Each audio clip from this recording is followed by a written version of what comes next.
I signed the contract in my truck at a rest stop outside Albuquerque. Took maybe 5 minutes. Pattern Energy needed a night maintenance electrician for their Ocotillo wind project, somewhere outside El Centro, California. 12-hour shifts, 6 days a week, start immediately. Pay was decent, housing stipend included. I didn't read the fine print, just filled in the boxes on my phone, used my finger for the signature line, hit submit, done. Then I put the truck back in gear and kept driving west before I could think about it too hard. That's how I do it now. Find the work, take the work, go where the work is. Doesn't matter if it's wind farms or solar arrays or grid maintenance in the middle of nowhere, as long as it's far from Memphis and doesn't involve distribution centers or warehouses or anywhere they use heavy machinery to move pallets around. The desert highways were empty that time of night.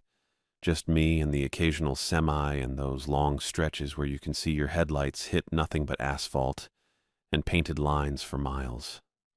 I had the windows cracked. It was still warm even past midnight, that dry kind of warm that doesn't sit on your skin the same way humidity does. I stopped thinking about the contract, stopped thinking about much of anything. That was the point. Except I couldn't really stop thinking. That's the thing nobody tells you about driving long distances alone. Your brain fills the quiet whether you want it to or not. I kept coming back to the hospital. Not the one in El Centro, the one in Memphis, regional one, the trauma unit on the 4th floor where they'd taken Albert after the accident. 7 months ago. January 5th. I'd been working a site job up in Jackson when I got the call. Some manager from the Kroger distribution center, voice careful and apologetic, saying there'd been an incident and Albert had been transported and I should probably come down as soon as I could. She wouldn't say much else. Company policy, probably. Liability. I made it to Memphis in 2 hours. They had him stable by then. Fractured pelvis, broken ribs, internal bleeding they'd managed to stop. A forklift had clipped him while he was securing a pallet on the ground level, and the whole load had shifted. 1,200 pounds of canned goods came down on him before anyone could shout a warning. The manager met me in the waiting room. She had a tablet and a badge on a lanyard, and that look people get when they've been coached on what to say. She walked me through the timeline, told me Albert had been following procedure, told me the operator had been certified, told me sometimes these things just happen and the company took safety very seriously and they'd be conducting a full review. Nobody's fault. She said that 3 times. I didn't argue. I just asked where he was. They let me see him maybe 20 minutes later. He was awake, sort of. Morphine kept him floaty. He recognized me, though. Tried to smile. Said something about how he'd really screwed up his weekend plans. That was Albert, always downplaying it. I sat with him for 4 hours before they moved him to a regular room. Didn't say much. The fluorescent lights overhead buzzed the whole time, that high electric hum that sits right behind your teeth. Monitors beeped. An alarm went off twice in another bay, some kind of code they called over the intercom. I couldn't do it. Couldn't sit there. Couldn't listen to the machines. Couldn't watch him sleep with all those tubes and wires running into his arms. I went outside, smoked half a pack in the parking lot, even though I'd quit 2 years earlier. When I came back in, my hands were still shaking. That's when I knew I couldn't do hospitals anymore. Couldn't do accident reports or safety meetings or managers with tablets telling me how nobody was at fault. Albert recovered. Took 3 months, but he got back on his feet. Even went back to work at a different Kroger site. He called me once a week to check in, always sounding fine, always saying the physical therapy was going great. I believed him because I needed to, but I couldn't stay in Tennessee after that. Couldn't take jobs anywhere near warehouses or loading docks or anywhere they moved heavy things on wheels. I started chasing wind farms and solar fields, places where the work was clean and mechanical and didn't involve people getting crushed under pallets. So when the Ocotillo contract came through, I took it. Didn't think twice.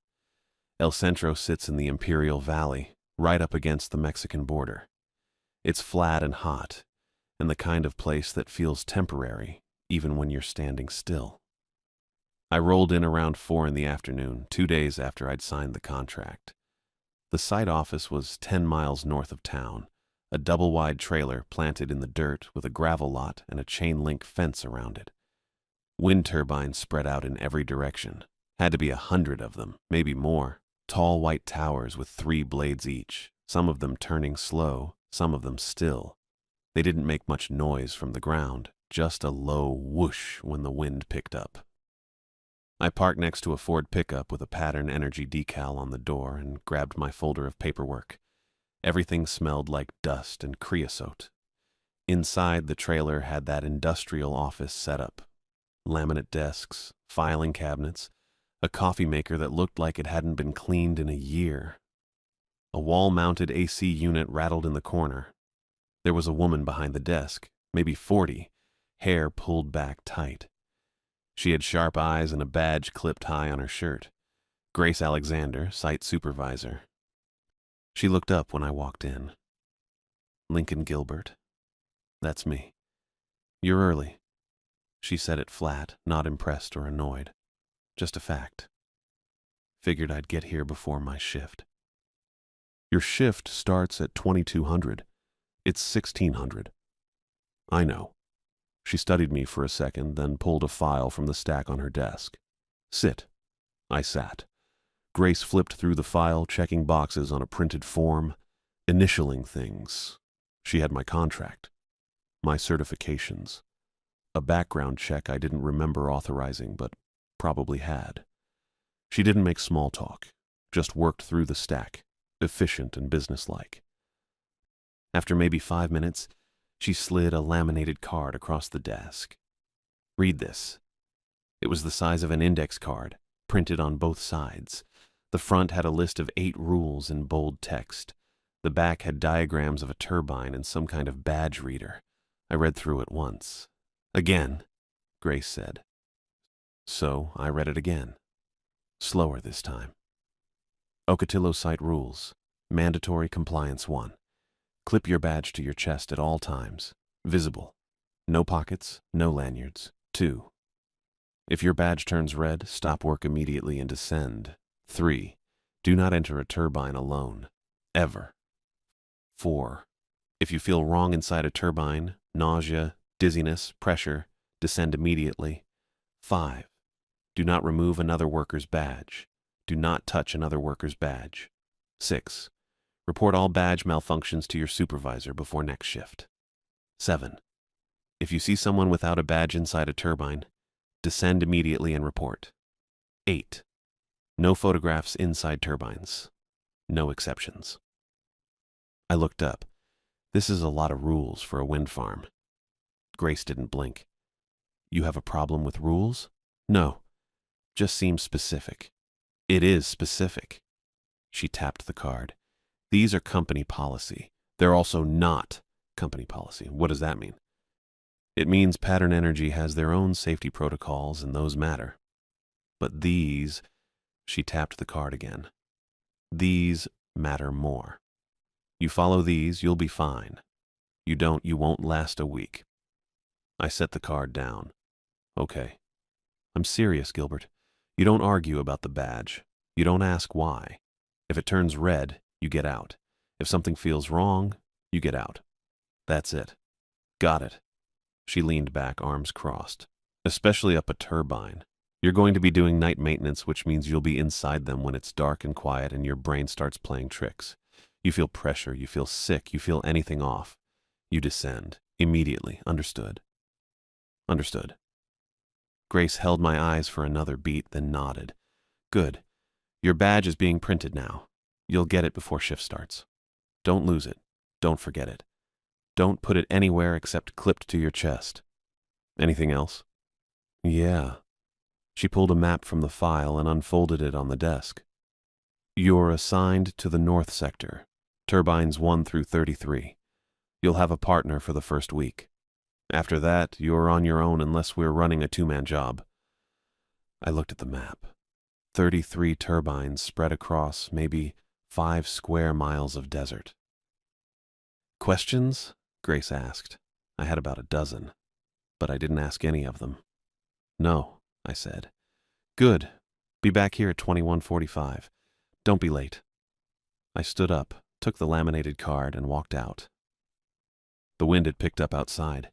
The turbines were all turning now, slow and steady, blades cutting the air in long, clean arcs. I sat in my truck for a while, reading the card a third time, trying to figure out what the hell I'd just signed up for. I tried to treat the laminated card the way I'd treated every other safety checklist I'd seen over the last 10 years. Read it twice, nod, clip the badge where they tell you, don't be an idiot. Standard stuff. But Grace didn't let it sit that way. She kept her eyes on me while I read, didn't touch her computer, didn't shuffle papers, just watched. When I finished the second read and set the card down, she slid it back toward me. One more time, she said. I picked it up again. The laminate was warm from sitting in the sun coming through the trailer window. I read slower. Rule 1 still said clip the badge to my chest, visible, no pockets or lanyards. Rule 2 still said stop work and descend if it turned red.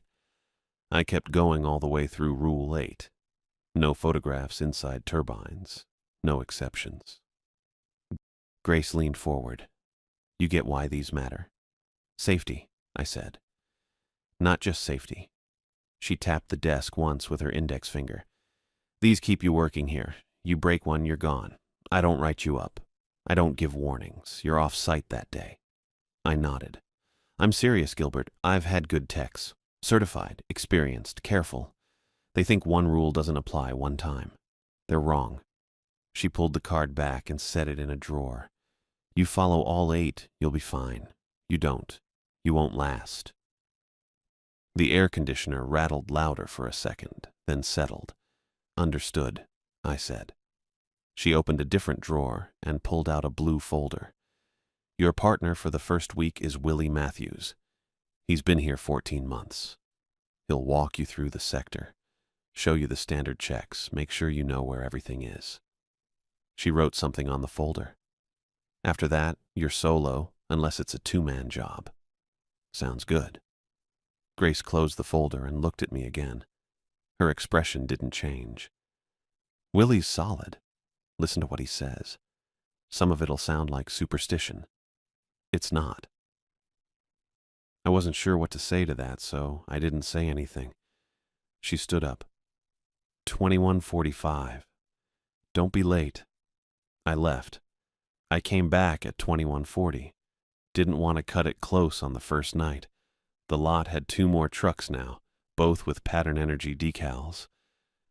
The wind was stronger than it had been that afternoon.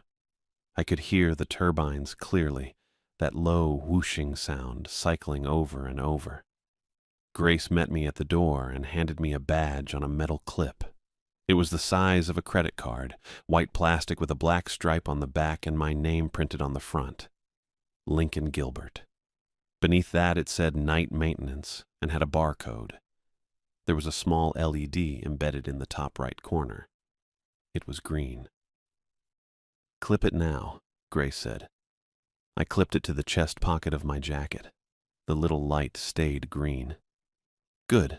Don't take it off until your shift ends and you're back here. She stepped aside. Willie's inside. I walked into the trailer. A guy was standing by the coffee maker pouring from a mostly empty pot. He was tall, maybe 6'1", wiry build, light brown hair a little longer on top. He had his badge clipped to a hoodie under his PPE vest. The LED on his was green, too. Lincoln? He said. Yeah. Willie. He held up the coffee pot. Want some? It's bad, but it works. I'm good. He shrugged and poured the rest into a travel mug. Cool. Grace said you've done wind work before? 3 farms, Nevada, Wyoming, and 1 in Iowa. Nice. This one's pretty standard. Couple weird rules, but you'll get used to it. He screwed the lid onto his mug and grabbed a clipboard off the desk. We're doing a walkthrough tonight. No climbs. Just showing you the sector, the substation, where the tools live, all that. Sounds good. Willie grinned. You already sound like you're over it. That's perfect. You'll fit in fine. Grace came back in and told us to head out. Willie grabbed a set of keys off a pegboard and led me outside to one of the Pattern Energy trucks. We got in. He started the engine and pulled out onto the dirt road that ran between the turbines. The wind was steady now. All the blades were turning. Willie drove with one hand, sipping his coffee with the other. "So, Grace gave you the card, right? The 8 rules?" "Yeah." "She make you read it 3 times?" "Yeah." He laughed. "She does that with everyone. It's not a power thing." "Well, maybe a little, but mostly she just wants to make sure you actually looked at it." He glanced over. "You remember them?" "Most of them. Badge on your chest. Don't go in alone. Get out if it turns red. Don't touch someone else's badge." He ticked them off casually. "And the one about the basement door. That one's easy because you'll never use it anyway." "What's the basement door?" "You'll see it tonight. It's at the substation. Just a door. You're not supposed to open it. If someone asks you to, you call Grace instead." He shrugged. "Never happened to me. Don't know anyone it's happened to. It's just on the list." I looked out the window. We passed 3 turbines, their bases lit by small floodlights. The nacelles were dark up top. Willie checked his mirror, then looked at my chest. "Badge is good. Green light, clipped right. You're solid." "You check that a lot?" "Yeah." He didn't sound defensive. "It's automatic now. I check mine, I check yours, I check anyone I'm working with. It's just easier that way." Grace said the same thing. "If it turns red, stop and descend. Immediately," Willie said. "Don't finish what you're doing. Don't pack up nice. You see red, you get out." He took another sip of coffee. "I've seen it happen twice. Both times the guy's light flipped red about halfway up the ladder. They came right back down. Grace swapped their badges, and they went back up 20 minutes later. No big deal." "What makes it turn red?" "Don't know. Malfunction, maybe. Interference. Grace doesn't really explain it." He slowed down as we approached a larger building, low and wide with concrete walls and a flat roof. Floodlights lit up a gravel lot in front. "This is the substation. We'll park here." He pulled up next to the building and killed the engine. We got out. The wind hit harder here without the truck around us. I zipped my jacket up higher. Willie led me to a side door. He scanned his badge on a reader mounted next to it. The light on the reader turned green, and the door clicked open. "You'll do the same. Badge opens all the doors you're supposed to go through." Inside was a concrete hallway, bright white LED panels overhead, pale yellow walls. It smelled like dust and ozone. We walked past a storage room with the door propped open. I could see shelves with spare breakers, cable spools, and a stack of hard hats. Willie stopped at a break room on the left. There was a folding table, 4 plastic chairs, and another coffee maker on a small counter. "This is where people hang out if they need to kill time between calls. Coffee's better than the office, but not by much." Noted. We kept walking. The hallway curved slightly to the right. Willie slowed down as we passed another door on the left. This one was different. Plain steel, no window, no label, just a card reader mounted beside it. Willie stopped about 3 feet away from it and pointed. "That's the basement door." I looked at it. It was just a door. Gray steel, standard commercial frame, the kind you'd see in any industrial building. The card reader next to it had no light on. "What's down there?" I asked. "No idea." Willie shifted his weight, putting himself more to the right, further from the door. "Never been in. Don't know anyone who has. Grace said it's utility access, something for Pattern's infrastructure team, not for us. So it's off limits." "Yeah, rule's pretty clear. If anyone asks you to open it, don't. Call Grace." He looked at me. "And I mean anyone. Another tech, a contractor, whoever. You call her first." I stared at the door for another second. "Anyone ever ask?" "Not that I've heard." Willie started walking again, faster now, like he wanted to be past it. It's just one of those things. Easier to know where it is and forget about it. I followed him. I glanced back once. The door looked the same. Just steel, just a reader. But Willie had stepped away from it. Not dramatically. Not like he was scared. Just a small shift, casual, the kind of thing you do without thinking when you want a little more space between you and something you don't like. And that made it different. I'd worked sites with locked server rooms, chemical storage, electrical vaults. You knew what was behind the door. You knew why it was off limits. This one didn't have a label. No hazard marking, no sign. Just a rule that said don't open it and a training partner who didn't want to stand in front of it. We kept walking. Willie showed me the main breaker hall, the tool lockup, and the log binder where we'd note any work we did. He stayed relaxed the whole time, making small jokes, checking my badge every few minutes without comment. But I kept thinking about the door. And the way Willie had moved, it wasn't fear. It was something quieter, something learned. The first 2 nights went smoothly. I followed Willie between turbines, climbed 3 towers to check nacelle connections, and logged every reset in the paper binder Grace kept in the truck. Willie talked through each step out loud, not lecturing exactly, just thinking with his voice. He'd point at a breaker panel and say, "Okay, so this row's your aux systems, this one's your pitch control backup. You see how they labeled it weird?" And I'd nod and write it down, standard stuff. Routine inspections, oil level checks, minor faults that cleared themselves when you cycled the contactor. The kind of work I could do half asleep. I appreciated that. The desert made everything feel simpler. No loading docks. No forklifts backing up with that beeping sound.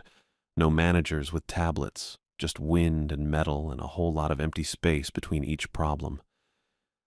Willie didn't ask about where I'd worked before or why I'd left. I didn't ask why he checked his badge every 20 minutes. We just did the work. First night, we cleared 6 turbines in the north sector, all minor stuff. Loose sensor cable on D02, firmware glitch on D11 that needed a manual restart. Willie showed me where they kept the spare junction boxes in the substation storage room and which breakers tripped most often and why. He drove slow between sites, checking his mirrors more than seemed necessary, but I didn't mind. I'd worked with worse partners. Second night was quieter. We only had 2 call-outs, both quick fixes. Willie let me take the lead on the second one, a yaw motor acting up on D19. I climbed the ladder with him behind me, both our badges clipped in green, and ran through the diagnostics while he watched. When I finished, he said, "Yeah, that's it, good," and we descended. On the drive back, he bought us gas station coffee at the AM/PM off Route 111, and we sat in the truck for 20 minutes, not talking, just drinking bad coffee and watching the turbines turn under the floodlights. It felt fine. Normal, even. I figured I could do this job for a while. Third night started the same way. I showed up at 2140, clipped my badge, met Willie by the truck. Wind stayed light and steady, the kind that keeps the blades moving but doesn't stress anything. All the turbines in our sector were online when we checked the SCADA screen at 2200. Grace was in the office but didn't say much, just nodded when Willie confirmed we were heading out. We did our first sweep. D03 needed a filter swap, took 15 minutes. D22 had a temperature alarm that cleared when I checked the actual sensor, probably dust. Willie logged it. We stopped at the substation to refill the truck's coolant reservoir and grabbed another round of coffee from the break room. Still tasted like metal and old grounds, but I drank it anyway. It was 1:12 in the morning when the fault came through. I was sitting in the passenger seat, finishing the logbook entry for D22 when the radio on the dash crackled and beeped twice. Willie picked it up, and I heard Grace's voice, clipped and clear. D07 just dropped. Check the board. Willie pulled up the SCADA screen on the truck's mounted tablet. I leaned over to look. Most of the sector showed green icons, blades turning, everything normal. But D07 sat there with a red outline and a fault label I didn't recognize. code E47. I'd seen E-codes for electrical faults before, but not that one. You know what that is? I asked. Willie shook his head. No, not common. He zoomed in on the turbine's status readout. No temperature spike, no grid fault, no obvious mechanical failure. Just offline with a code neither of us had seen. Grace want us to roll out? Willie said into the radio. Yeah, handle it. Her voice sounded normal, maybe a little flatter than usual. Hard to say. Willie clipped the radio back and put the truck in gear. We drove out through the sector, headlights cutting through the sand, shifting in gusts. The wind had picked up a little, not much, just enough to kick dust across the road in thin streams. I watched the turbines pass, blades turning slow and steady. No sign anything was wrong. D07 sat about 2 miles northeast of the substation, halfway between D06 and D08 in a flat stretch with nothing around it but hardpan and creosote bushes. Willie didn't talk on the drive. He checked his badge twice, glanced at mine once. I looked down, still green. When we got close, I could see the turbine tower lit up by our headlights, white paint streaked with dust. The nacelle up top motionless, while the turbines on either side kept turning. Willie parked 20 feet from the base and killed the engine. We both sat there for a second, looking up. Nothing obviously wrong with it. Tower looked fine. No scorch marks, no damage I could see from the truck. Blades weren't locked at a bad angle or anything. But the access panel stood unlatched. I noticed it when I got out of the truck. The small steel door at the base of the tower, the one you badge in through to reach the ladder well. It wasn't closed all the way. Not wide open, just unlatched. Maybe an inch of gap. Enough to see it wasn't sitting flush. Willie saw it too. He stopped halfway to the tower and stared at it. That was locked this morning, he said. His voice had this edge to it I hadn't heard before. Not scared exactly. More like he'd personally failed something he normally had under control. I walked up to the panel and looked closer. No pry marks. No damage to the reader. The badge scanner next to the door still had its little green standby light on. Same as every other turbine. I pulled the door open the rest of the way and shined my flashlight into the ladder well. That's when I saw the boot marks. Fresh ones. Treads pressed into the thin layer of dust on the concrete floor just inside the threshold, leading toward the ladder. Maybe 2 or 3 steps worth. Then nothing. Like someone had stepped inside and vanished. I crouched down and looked closer. Definitely recent.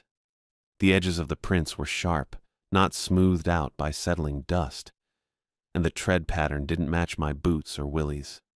Different sole, deeper lugs. Willie, I said. He came over and looked where I was pointing. His jaw tightened. That's not ours, he said. No. And we're the only night crew in this sector. Yeah. He stepped back from the door. Not far, maybe a foot. Just enough to put a little more space between himself and the ladder well. I'd seen him do that same movement at the substation, by the basement door. Small, casual, unconscious. I stood up and checked the SCADA tablet Willie had brought from the truck. Still showed D07 offline. Fault code E47, no new information. I looked up at the nacelle, dark and still against the sky. We going up? I asked. Willie didn't answer right away. He was staring at the boot marks, then at his own badge, then back at the marks. Before he could say anything, his radio crackled. Not the normal squelch and beep. This was different. Sharper, louder. It cut through the wind with this clarity that didn't make sense for how far we were from the substation. Willie pulled the radio off his belt and the static cleared instantly. Grace's voice came through. Perfectly clear. No distortion, no background noise. Like she was standing right next to us. Handle it fast, she said, and bring back the down tower camera kit when you're done. Willie keyed the mic. Copy. We're at the base now. Access panel was unlatched. Silence for 3 seconds. Then, I know. Handle it. Camera kit's in the nacelle storage locker, yellow case. Don't forget it. The radio clicked off. Willie stared at it for a second, then clipped it back to his belt. His hand was steady, but his face had gone tight in a way I recognized. The look people get when they realize the situation has rules they don't fully understand. I felt it too. That tightening. Like the 8 rules on the laminated card weren't just guidelines anymore. They were the only thing keeping something bigger from happening. Grace knew the panel was unlatched. She knew before we told her, and she wanted that camera kit back. I looked at Willie. He looked at me. "Badges green?" he said. I checked mine. "Green." He checked his. "Yeah. Okay." The wind picked up a little, rattling the loose panel door against its frame. "Let's handle it," Willie said. Willie froze. Not in the way people freeze when they're thinking. In the way they freeze when they've remembered something that matters, and they're deciding whether to say it out loud. His hand went to his own badge first, checked the light. Green. Then his eyes went to mine. "Badge good?" he said. I glanced down, still clipped to my chest, still green. "Yeah," I said. He didn't look satisfied. He stepped closer, close enough that I could see his breath fogging a little in the cold air, and stared at my badge placement. Not the light, the clip, the angle, the position on my jacket. "It's clipped right," I said. "I know," but he kept looking. I figured he was running through the rules in his head. Rule 1. Badge visible, chest height, clipped secure. I'd done that. Rule 2. Get out if it turns red. It wasn't red. Rule 3. Don't go in alone. That one we were about to break. Except we weren't. Because Willie was still standing here, and I was still standing here, and the turbine was right there with its access door half open and the panel fault blinking red inside the control box mounted to the exterior frame. Willie exhaled slow. "Okay," he said. "We go up together." I nodded. He didn't move yet. "You good with that?" he said. "Yeah. Because if you're not, I'm good." I reached up and tapped my badge twice with my knuckle. Just a light tap. Green light didn't flicker. I wanted him to see I got it. That I understood the badge mattered. That I was paying attention. I didn't actually understand why it mattered more than fixing the fault. But I understood that it did. Willie's shoulders dropped half an inch. He nodded once, sharp. "All right," he said. "Let's handle it." He pulled the access door open the rest of the way and stepped inside. I followed. The ladder well smelled wrong. Not bad. Just wrong. Hot metal, which made sense because turbines ran warm. Grease, which also made sense because gearboxes leaked and lubricant got everywhere. But under that was something else. Stale air, maybe. Or air that had been breathed too many times in a closed space. I'd been in dozens of turbine towers. They all smelled about the same. This one smelled the same, but heavier, thicker. Willie clipped his headlamp on and started climbing. I did the same and followed 2 rungs below him. The ladder was standard industrial. Steel rungs, safety cage around it starting at the 10-foot mark, yellow paint worn down to bare metal in the center of each rung where boots hit. My gloves gripped fine. The rungs were solid. I pulled my phone out of my pocket with my right hand, holding the ladder with my left, and checked the screen. 2 bars, then 1, then no service. I kept climbing. 3 rungs later, 2 bars came back. I shoved the phone back in my pocket and used both hands. Another few rungs, and I felt it drop again. Not the phone. The signal. I didn't need to check. I could feel it go, that little absence of connection, the same way you can feel when Bluetooth cuts out even if you're not actively using it. It came back. Then it dropped again.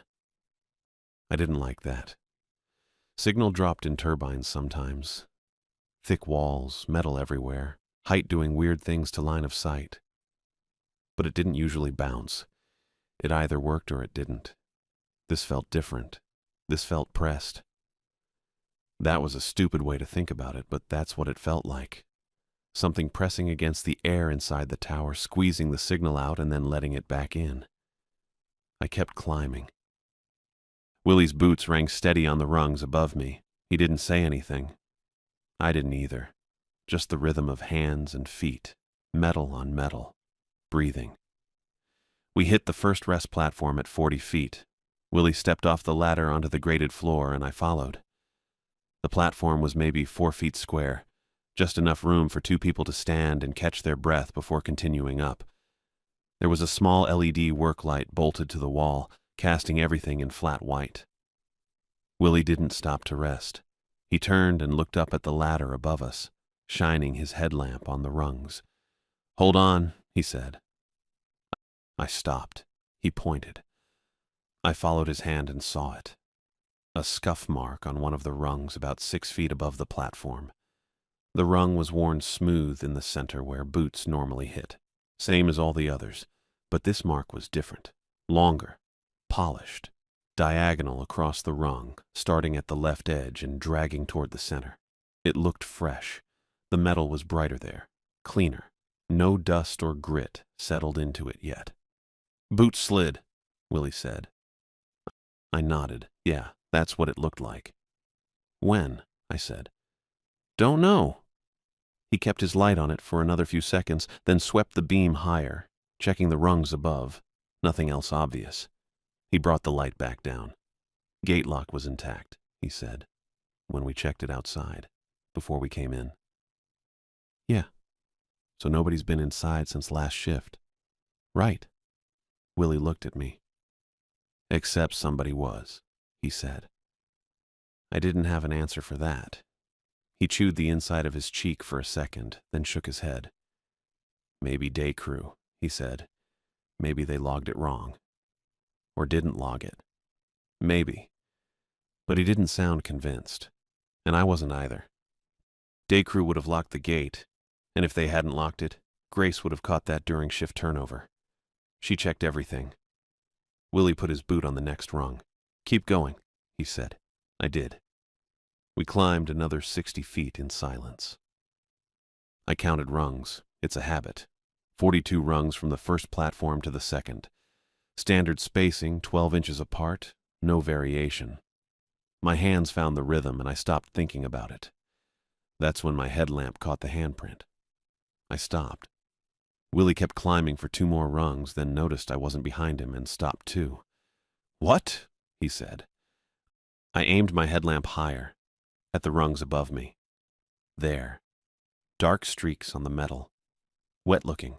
4 lines, parallel, the width of fingers, and next to it a smudge the size of a palm. Handprints. 2 of them. One on the left upright, one on the rung 3 feet higher. "Willie," I said. He climbed back down until he was level with me and shined his own light where I was looking. He didn't say anything for 5 seconds. "That's fresh," I said. It was.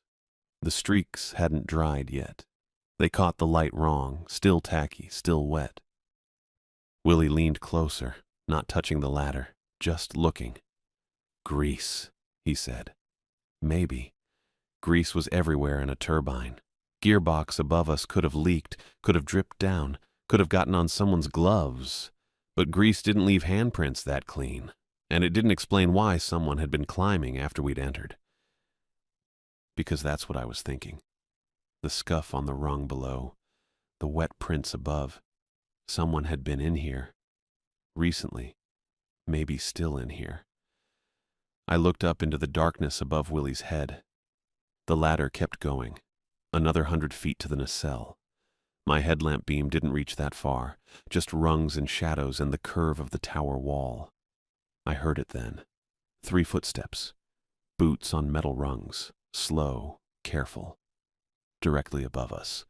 Steady rhythm. Same rhythm I'd been climbing. I stopped breathing. Willie heard it too. His whole body went still. The footsteps stopped. We didn't move. Silence. Just the low hum of the turbine, the distant sound of wind outside, the faint creak of the tower swaying. Then the footsteps again. 3 more. Same pace, same spacing, matching us. Someone was up there, waiting. I looked at Willie. His face was pale in the LED light, his jaw tight. He didn't look up. He looked at me. Then he raised his hand and made a signal. 3 fingers. Tapped his chest where his badge was clipped. Rule 3. Don't go in alone. We weren't alone. He pointed down. I didn't argue. I backed down 1 rung, then another. Willie followed, staying above me, keeping himself between me and whatever was higher up. The footsteps started again, not retreating, not coming closer, just matching. 3 steps. Pause. 3 steps, following us down. Not fast, not slow, patient. My boot hit the second platform and I stepped off the ladder. Willie came down right after, his breathing fast and shallow. The footsteps stopped. We stood there. Neither of us looked up. Go, Willie said, quiet, flat. I went. I went down fast. Willie was still above me, moving slower, and I didn't wait for him to catch up. My boots hit every other rung, hands sliding on the uprights instead of gripping proper. Not safe, didn't care. I just wanted ground. At the platform, 40 feet up, the one with the scuff mark, I stepped onto the grate and grabbed the rail to catch my breath. The LED work light bolted to the wall flickered. Just once. Red. Then white again. Whole thing lasted maybe a second. Could have been a bad bulb. Could have been voltage drop. Could have been nothing. But I'd spent the last 2 nights hearing Willie check badge colors every 15 minutes, and I'd read that laminated card 3 times in Grace's office. And Rule 2 was burned into my head clear enough. If badge turns red, stop work immediately and descend. The light wasn't my badge, but red was red. I didn't overthink it. I left the tool bag clipped to my harness, didn't bother checking what we'd brought up or whether we'd need it later. Just started climbing down again, faster than before. Willie was still 10 feet above me. I heard his boots scrape, heard him breathing hard through his nose. He wasn't following yet. Come on, I said. Didn't shout it, just said it. No answer. I glanced up. Willie had stopped halfway between platforms, one hand locked on the ladder, head tilted back like he was staring straight up into the nacelle. His headlamp beam cut a narrow line into the dark above him. Looking for proof, probably, trying to see what was up there. I was about to tell him to forget it and move when he made a sound. Small, sharp, like he'd touched something hot. Then he came down hard. His boots slammed the rungs. No rhythm, no care. He dropped past me onto the platform, kept going, didn't even look at me. I followed. We didn't talk, didn't stop. We just climbed down the rest of the way. Another 40 feet. And my calves were burning by the time my boots hit concrete at the bottom. Willie shoved the access door open before I was even off the ladder.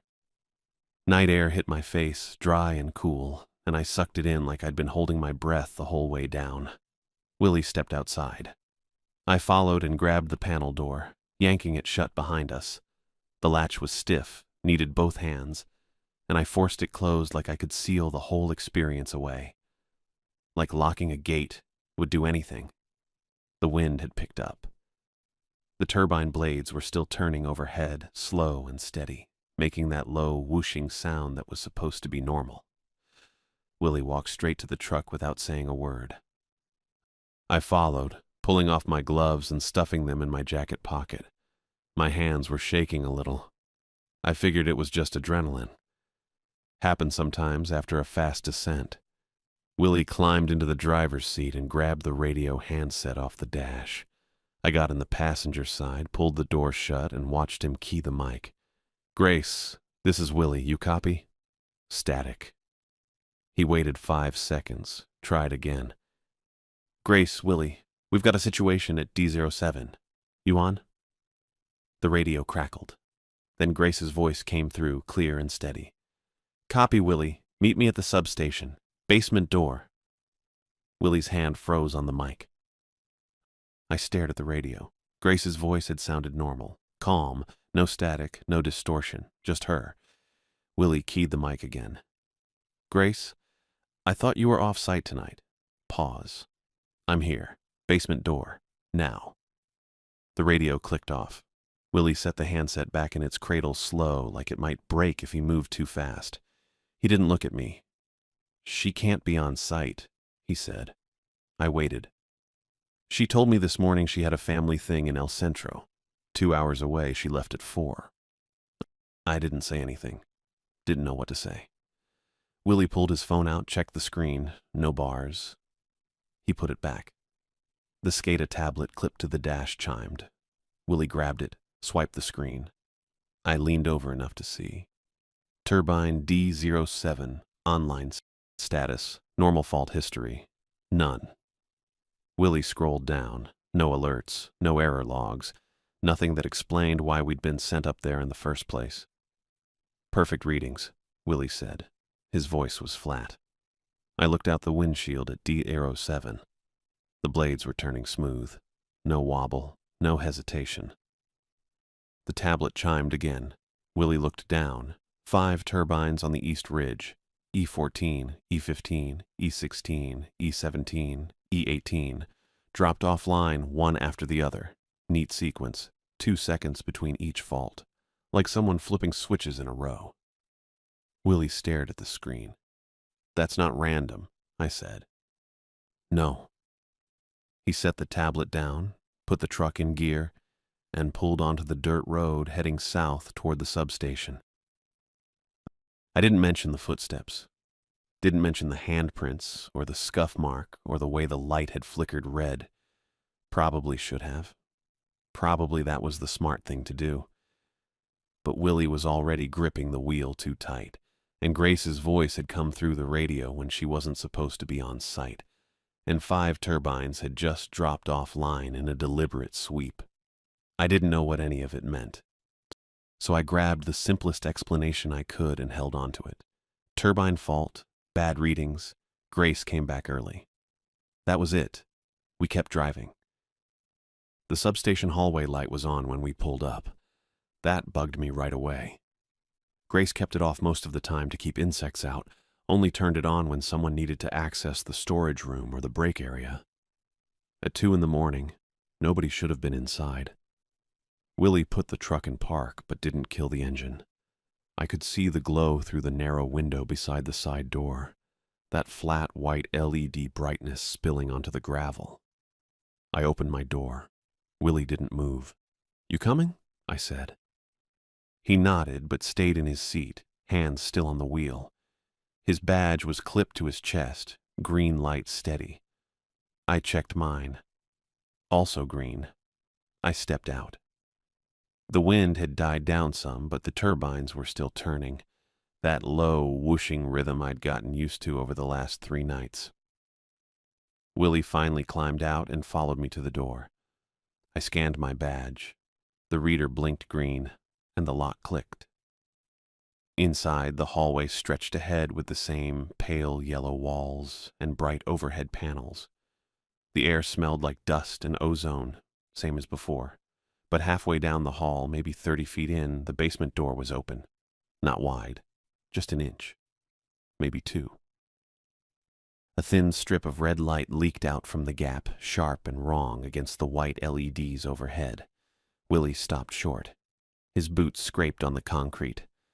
I looked at him. His face was blank, but his hand had drifted up toward his chest, fingers brushing the edge of his badge clip. Willie, I said. He didn't answer. He was staring at the door. I stepped in front of him, blocking his line of sight. Don't. His hand dropped, but his eyes didn't leave the door. I turned and looked at it again. The red light pulsed once, slow and deliberate, then held steady. From inside, a voice spoke. Hey, little help here. It sounded exactly like Willie. Same relaxed tone, same slight rasp at the edges. Willie's breath hitched. The voice continued. Door's stuck. Someone fell. Need a hand getting it open. I grabbed Willie's wrist before he could move. He tried to pull away. Not hard, just automatic. "That's not you," I said. "I know," Willie said, but his hand was still reaching. The voice shifted. "Lincoln." My name.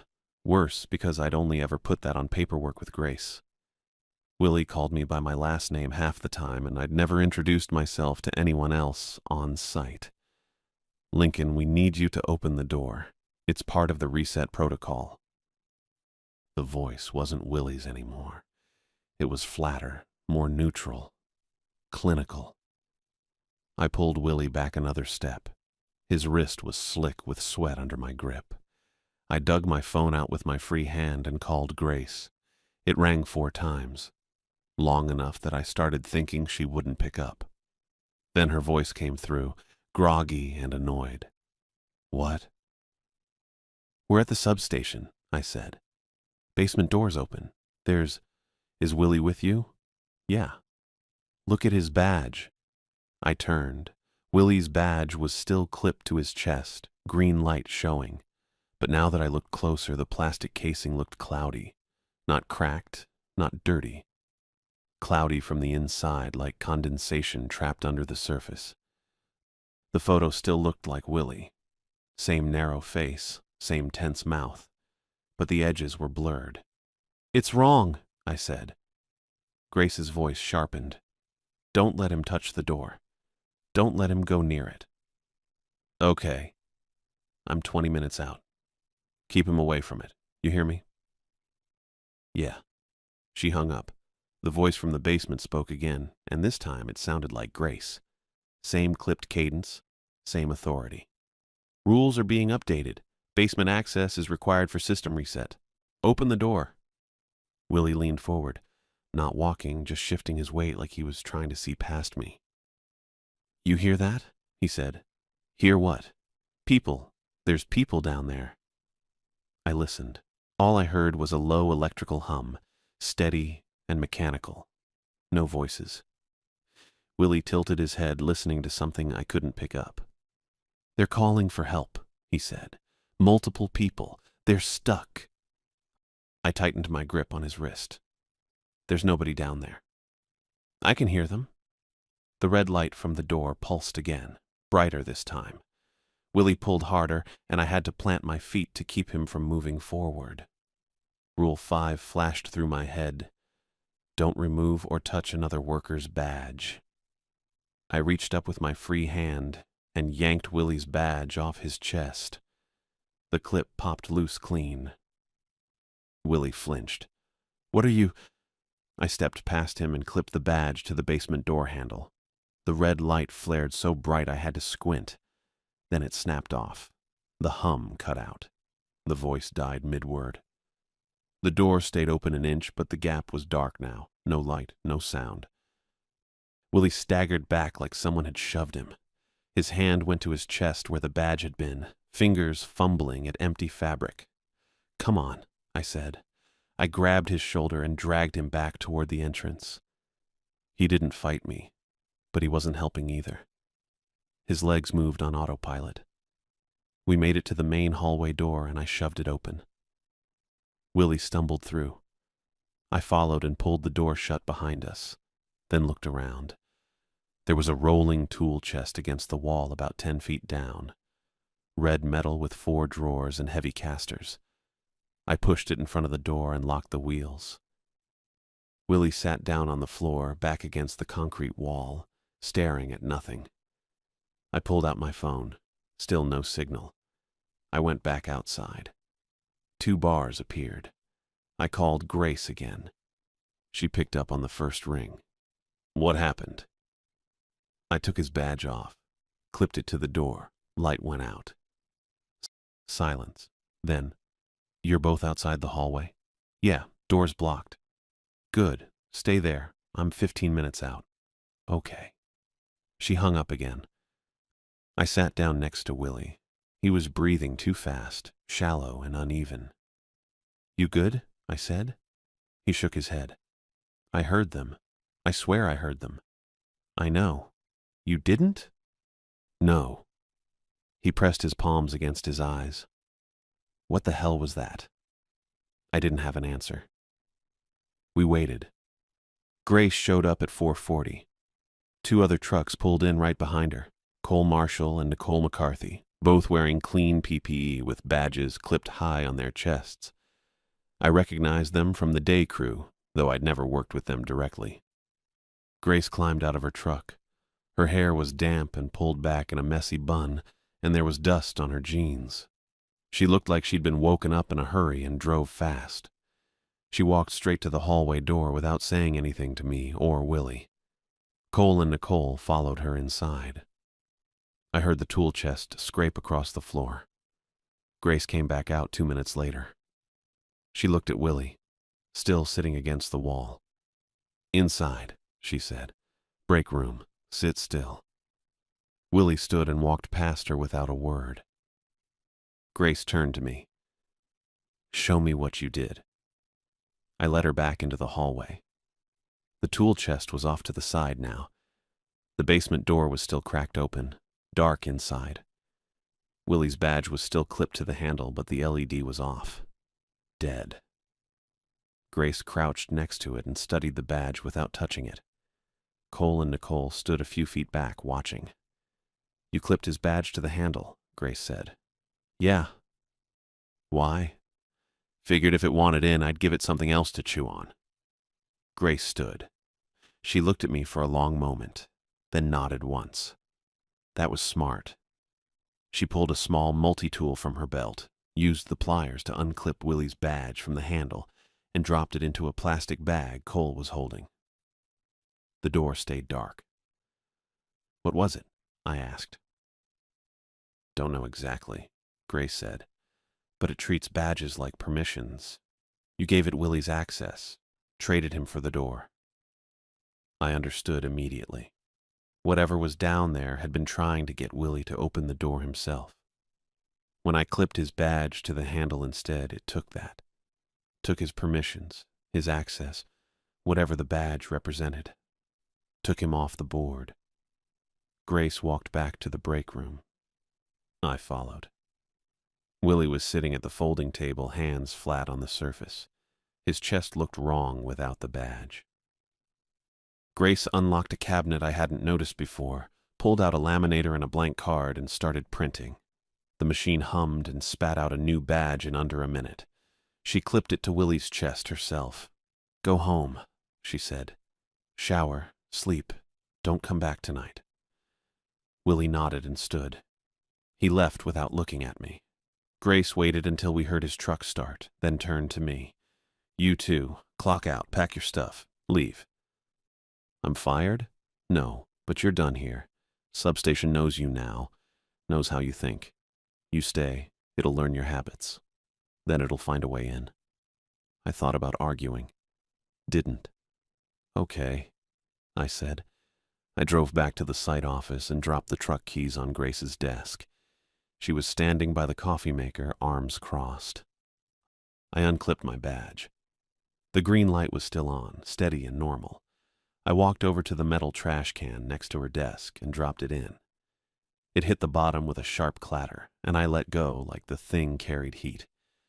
Grace didn't say anything. I left. I reached El Centro by 7:30, stopped for gas and coffee, and kept driving east. Didn't rest, didn't think about it. I never took another industrial contract after that. Not because I couldn't handle the work. I could. But I'd learned something at Ocotillo that I couldn't unlearn. A badge could become a promise you didn't remember making. And promises had costs that outlasted any job.